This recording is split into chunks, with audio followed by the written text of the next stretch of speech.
जीवन में संशय के साथ यात्रा, जीवन यात्रा भी बहुत कठिन है। किसी के प्रति यदि आपको संशय हो गया तो जीवन यात्रा बहुत कठिन है। आजकल प्रायः समाज में देखने को मिल रहा है, अब कुछ ज्यादा ही होने लगा है। ये जब से नई नई शादियां होने लगी हैं, शादी होने के तुरंत बाद उठक पटक शुरू। कारण विश्वास नहीं है, पति को पत्नी के प्रति विश्वास नहीं है,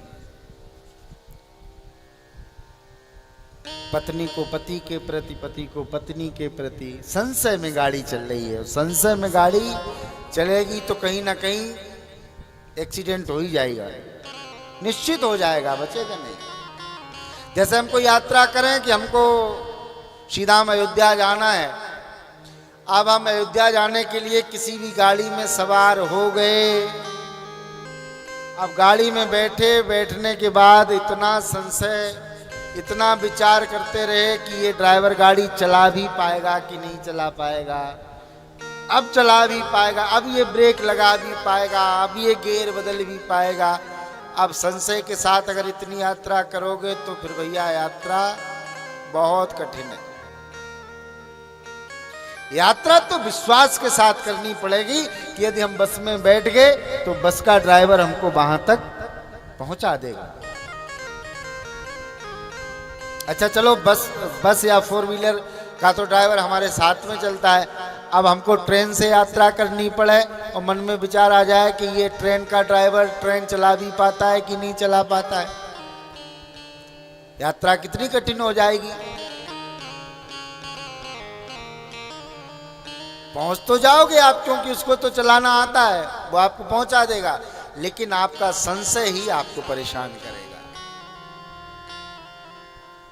सती मैया के मन में संशय, भगवान देवादेव महादेव ने देखा सती मैया की दशा, बाबा तो समझ गए, त्रिकालदर्शी हैं भोलेनाथ।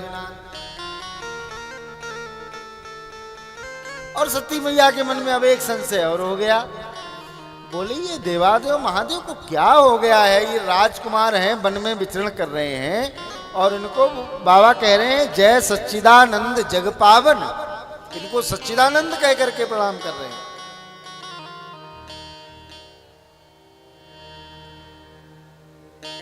मां कहती सती मैया कि वही देवादेव महादेव शंकरु जगत बंधु जगदीसा,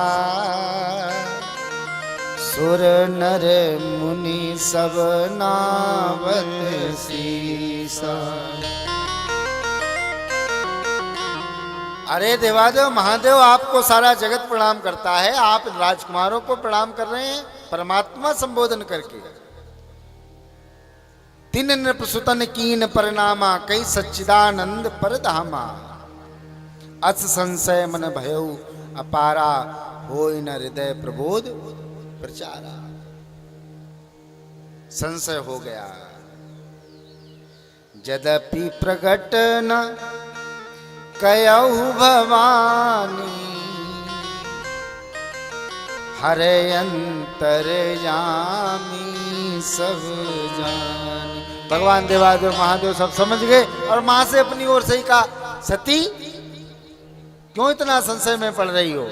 अरे मैंने जिनको प्रणाम किया है ये वही मेरे इष्ट राम जी हैं, जासु कथा कुंभज ऋषि गाई। जिनकी कथा सुनने हम और आप कुंभज ऋषि के आश्रम में गए, ये वही तो राम जी हैं अपनी लीला में। सोई मम इष्ट देव रघुवीरा, यही मेरे इष्ट देव राम हैं। बाबा ने बार बार समझाया, लेकिन भैया जीवन में जब संशय प्रगाढ़ हो जाता है तो उसका निवारण बहुत कठिन होता है। लाग ना उपदेश जदप कयूं शिव बार बहु, बहुत प्रकार से महादेव ने समझाया, लेकिन सती को समझ में नहीं आया। बोले बियस महेश हरि माया बलु जान जी। महादेव ने कहा कि अब तुम्हारे मन में संशय हो गया तो अब तो भगवान ही तुम्हारी रक्षा करे। और यदि मेरे कहने से भी तुम्हारे संशय का निवारण नहीं होता है तो ऐसा करो, एक काम कर सकती हो निवारण के लिए। सती मैया ने कहा क्या करें? बाबा ने कहा जो तुमरे मन अति संदेह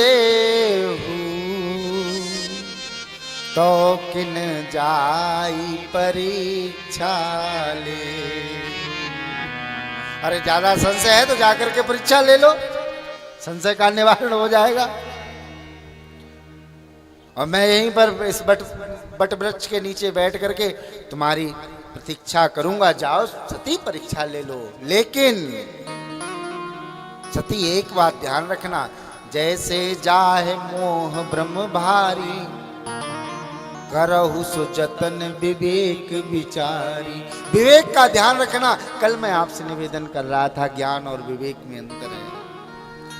हम कितने भी ज्ञानी हो जाएं, लेकिन उस ज्ञान का प्रयोग कब और कहां कैसे करना है इसका निर्धारण करने के लिए विवेक के जागृत होने की आवश्यकता पड़ेगी ही। भगवान ने कहा कि सती जाओ, जैसे तुम्हारे संशय का निवारण हो विवेक को धारण करके परीक्षा लो जा करके। सती मैया गई और बाबा तो वहीं बैठ गए, मन में विचार करने लगे कि यदि मेरे समझाने से भी सती का संशय नहीं गया तो लगता है कि विधाता की अब कोई दूसरी ही लेखनी है। क्यों मोरे कहे ना संशय जाई विधि विपरीत भलाई नहीं। अब लगता है विधाता विपरीत हो गया। अच्छा जरा विचार करो, जो भगवान शंकर देवादेव महादेव स्वयं जिसको समझाएं उसकी समझ में भी ना आए तो समझ लो कि विधाता विपरीत हो ही गया है। और भगवान देवादेव महादेव ऐसा विचार करते करते मन में विचार करने लगे कि अब सती जब चली ही गई तो निश्चित है कि भगवान कुछ करना चाहते हैं। भगवान क्या करना चाहते हैं इस पे भी शंकर जी ने ज्यादा विचार नहीं किया। जब सती गई तो क्या होगा, ये होगा वो होगा, ना ना बाबा जो भगवान के अधीन होते हैं उनको ज्यादा विचार करने की आवश्यकता नहीं है, क्योंकि उनका तो सीधा एक ही फार्मूला है जीवन का, कोई है सोई जो राम रची राखा, कोई है सोई जो राम रची राखा, को करी तरक बढ़ावे साखा। जीवन में जब ज्यादा उथल पुथल हो हमारे घर में परिवार में, समझाने से भी कोई ना समझे तो फिर ठाकुर जी के सामने जाकर के यही मंत्र अपना लेना, क्योंकि जब मेरे हाथ में कुछ है ही नहीं। कौन माँ बाप चाहते हैं कि मेरी संतान दुखी रहे, लेकिन अच्छा समझाते हैं। जब नहीं समझ में आता है तो समझ लेना, हुई है सोई जो राम रची राखा। अरे अब तो वही होगा जो विधाता ने रचना करी, जो राम जी चाहते हैं। मां गई, मां ने विचार किया क्या करें कैसे परीक्षा लें, तो कुछ समझ में नहीं आया। तो सोचा कि ये राम और लक्ष्मण जी राम जी अपनी अर्धांगिनी को ढूंढ रहे हैं, उसका हरण हो गया है, तो क्यों ना हम सीता का ही रूप बना लें, समझ में आ जाएगा कि इन्होंने पहचान लिया कि नहीं पहचान लिया। सती मैया ने सीता का रूप धारण किया और उसी मार्ग पर आगे आगे चलने लगी जिधर राम जी लक्ष्मण जी विचरण करते हुए जा रहे थे। लक्ष्मण भैया ने देखा तो एकदम देख करके चकित हुए, राम जी की ओर देखा। राम जी ने कहा, हे लक्ष्मण, ज्यादा संकित होने की बात नहीं है, जिसको तुम देख रहे हो ये जानकी नहीं है। लक्ष्मण जी ने दोबारा, आप कुछ कह तो सकते नहीं मर्यादा, दोबारा देखा। राम जी ने कहा, लक्ष्मण मेरे साथ रहते रहते इतना नहीं समझ पाए जानकी के विषय में। अरे जिसको तुम जानकी समझ रहे हो लक्ष्मण, अगर ये जानकी होती तो मुझसे आगे कदापि नहीं चलती लक्ष्मण, जानकी तो सदा मेरे पीछे ही रहती। राम जी ने लक्ष्मण भैया को समझाया, और राम जी तो जानते ही हैं, प्रभु जानत सब विनय जनाए। सती कपट जान्यो सुर स्वामी, समदर्शी सब अंतर्यामी। भगवान भोलेनाथ ने तो जान ही लिया कि सती मैया परीक्षा लेने आई है। राम जी ने तो जान ही लिया, और राम जी ने पता क्या किया, कुछ नहीं किया, ना कुछ पूछा ना बताया, सीधे सीधे जोरी पान प्रभु कीन प्रणाम। भगवान ने सती मैया, राजा दशरथ का पुत्र राम आपको प्रणाम करता है। केवल अपना ही परिचय नहीं दिया, पिता समेत लीन निज नाम। राम का प्रणाम स्वीकार करें। जैसे ही सती जी ने सुना ये तो मुझे प्रणाम कर रहे हैं, इतना सुन ही पाया था, तब तक राम जी ने आगे, मां कहू बहोरी कहां ब्रस के तू। अरे अकेली आ गई, अकेली आ गई, शंकर जी कहां हैं? शिव जी को लेकर के नहीं आई सती मैया। कहू बहोरी कहां ब्रस के तू, विपिन अकेली फिरो के हेतु। एक बार पंचवटी में मैं जानकी को अकेला छोड़ करके चला गया, अरे कोई निशाचर हरण करके ले गया, और आप भगवान भोलेनाथ के बिना वन में विचरण कर रही हो। भोलेनाथ कहाँ है? अरे जानकी मैया ने जैसे ही, सती मैया ने जैसे ही इतना सुना, अब तो पश्चाताप के सिवा कुछ भी शेष नहीं रहा। व्याकुल हो गई, और व्याकुल होकर के सोचने लगी, मैं शंकर कर कहा न माना, निज अज्ञान राम पे आना। जाई उतर देऊं, जाई उतरे अब देऊं का। अरे अब जाऊंगी तो भगवान भोलेनाथ पूछेंगे कि सती परीक्षा हो गई, तो मैं क्या बताऊंगी? अरे मुझे तो मान लेना चाहिए अपने स्वामी की बात। बहुत प्रकार से व्याकुल होने लगी। राम जी ने अपने अद्भुत स्वरूप का दर्शन कराया। जान सती मैया जिधर देखती राम लक्ष्मण जानकी का दर्शन होता। प्रभु ने अपनी माया को समेटा, और सती मैया जब वहां से चली,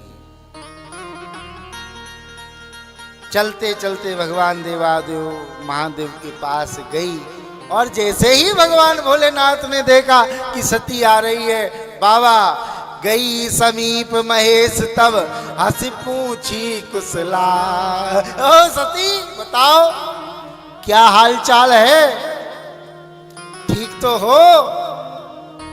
बाबा हंसे और हंस करके पूछने लगे, और भोलेनाथ ने पता क्या कहा, देखो सही सही बताना, लीन परीक्षा कवन विधि, सत्य कहो सब बात। कोई आपका अपना आपसे बात पूछने से पहले इतना बोल दे कि जो मैं पूछूं वो सही सही बताना, इसका मतलब उसको मालूम है कि आप आगे गलत बोलने वाले हो। आप कभी बाबूजी से पूछो, ये कहीं से आए, एक बात पूछ रही हूं सही सही बताना, इसका मतलब आपको डाउट है कि ये बात ये सही बताने वाले।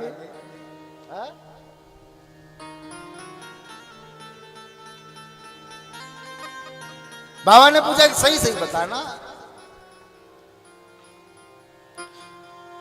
अम्मा इतनी व्याकुल, सती मैया क्या कहे क्या बताए। तो माँ ने कह दिया कि भोलेनाथ मैं गई तो थी, लेकिन वहां जाने के बाद कछु न परीक्षा लीन गुसाई, करे प्रणाम तुम्हारे नाई। वहां जाकर के मैंने कोई परीक्षा अच्छा नहीं ले पाई, केवल जैसे आपने प्रणाम किया मैंने भी जाकर के प्रणाम किया। अब इसके दो भाव हैं, यहाँ पर सती मैया ने सही बताया अथवा गलत बताया। ये चौपाई जो दर्शन कराती है, माँ ने कहा कछु ना परीक्षा लीन गुसाई, और वास्तविकता में परीक्षा ले भी क्या पाई थी, केवल रूप बना करके आगे चल रही थी। आगे अर्धाली में आता है, कीन प्रणाम तुम्हारे ही नाई। या तो माँ कहती है कि जैसे आपने प्रणाम किया वैसे मैंने राम जी को प्रणाम किया, अथवा जिस प्रकार से आपने राम जी को प्रणाम किया था राम जी ने मुझे उसी प्रकार प्रणाम कर लिया।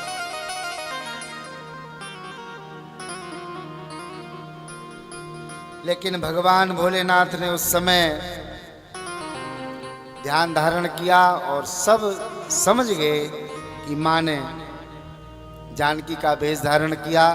और भगवान देवादेव महादेव ने मन में ऐसा संकल्प लिया, यही तन सती भेंट मोहि नाहि,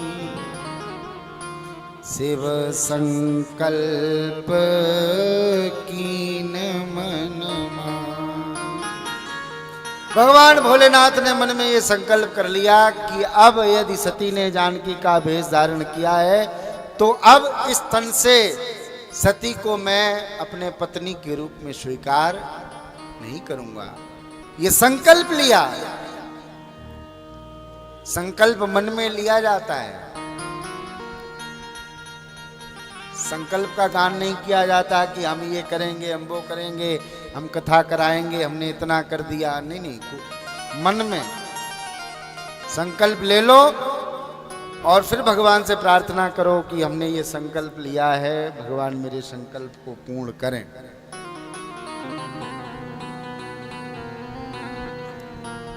ऐसा विचार किया। भगवान भोलेनाथ सती मैया को लेकर के गए, कैलाश पर पहुंचे और कैलाश पर जब पहुंचे तो बाबा का संकल्प, यही तन सती भेंट मोहि नाहि। बाबा का व्यवहार बदल गया। सती मैया को बहुत प्रकार से पीड़ा हुई कि यदि बाबा भोलेनाथ मुझे अर्धांगिनी के रूप में स्वीकार नहीं कर रहे हैं तो अब इस शरीर को रखने का भी कोई फायदा नहीं है। और ऐसा विचार करते करते सती मैया वहां निवास करती है। भगवान भोलेनाथ ध्यान में चले गए और एक लंबी समाधि के बाद बाबा का जब ध्यान टूटा, बीते संवत सहस 87, बाबा जब 87,000 वर्ष व्यतीत होने के बाद समाधि से बाहर आए, और देखो इतनी लंबी समाधि लगी, उसके बाद भी जैसे ही समाधि से बाहर आए बाबा, राम नाम शिव सुमिरन लागे, जानू सती जगत पति जागे। भगवान भोलेनाथ जैसे ही समाधि से बाहर आए, सीताराम सीताराम सीताराम, सती मैया गई। और आज बाबा भोलेनाथ ने माँ को, सती मैया गई, प्रणाम किया, जाई शंभु पद बंदन कीना। और आज भोले बाबा ने सती मैया को अपने बामांग में स्थान नहीं दिया। बामांग में केवल पत्नी का स्थान होता है। और आज मेरे बाबा भोलेनाथ ने शंकर सन्मुख आसन दीना, सन्मुख आसन दिया माँ को। माँ बैठ गई। बाबा भोलेनाथ बहुत प्रकार से चर्चा करने लगे।